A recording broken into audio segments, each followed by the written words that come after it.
Hello there. Bear with me, because what I'm about to say is not an attempt to gloss over some sort of illustrious avocation or anything like that, but there is a point. I couldn't sleep a few nights back, or I woke up in the middle of the night, and it took me a while to go back to sleep, so I decided to try and count the number of plays that I've been cast in, specifically since I really got back into it as an adult in 1994, coming out here and starting to do stuff in Santa Clarita and then expanding out from there. And so for almost 32 years, and I counted 45 plays, if I counted correctly. And that's a lot, but not a record compared to other people by any means who I know. And it's a lot of characters, a lot of different things I've played. I mean, I played a doctor, dentist, married men, divorcees, straight men, gay men, Satan, the Satan. I've played a lot of characters, exposed myself fully in the full Monty, but nothing has been more daunting and nerve-wracking and borderline terrifying than what I'm doing right now. Unscripted, not portraying a character, no fancy editing, no tagline, no call to action, no sales pitch, and expressing myself finally after all these years and what I consider the true George is daunting. It's kind of, like I said, terrifying, but it's also kind of exhilarating. And I've learned a lot about myself.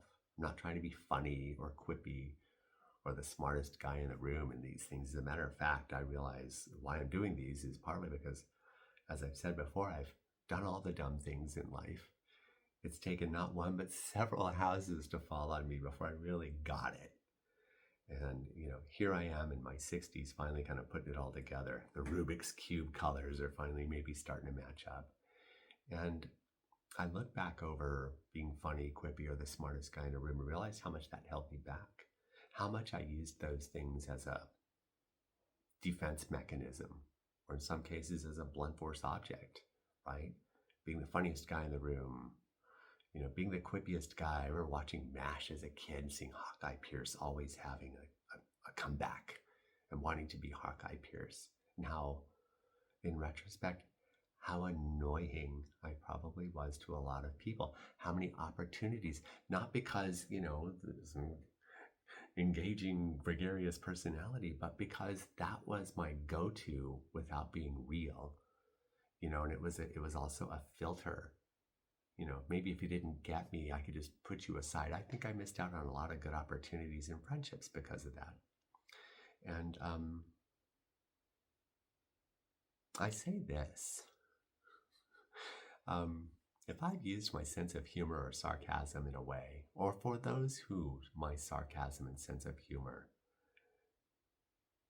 made you feel uncomfortable or awkward, accept my apologies. It was me with a mask on. I can think of having to be the smartest guy in the room, and honestly, if I had $1 for every time I responded in a conversation with, well, actually, I'd be retired right now. So if I took away your agency with my well, actually responses, or for those whose agency I took away as a result of my well, actually having to be the smartest guy in the room responses, I'm sorry. Accept my apologies. For those who are on the wrong end of my passive-aggressive behavior or my emotionally manipulative behavior, I'm sorry. I'm striving to do better. I don't want to play the character anymore. And I'm finding this terrifying, but also exhilarating. And being more comfortable in my own skin has brought me a lot more peace of mind and a lot more of a expanded consciousness. So I think I'll stay here a while. Have a great day, and as always, peace.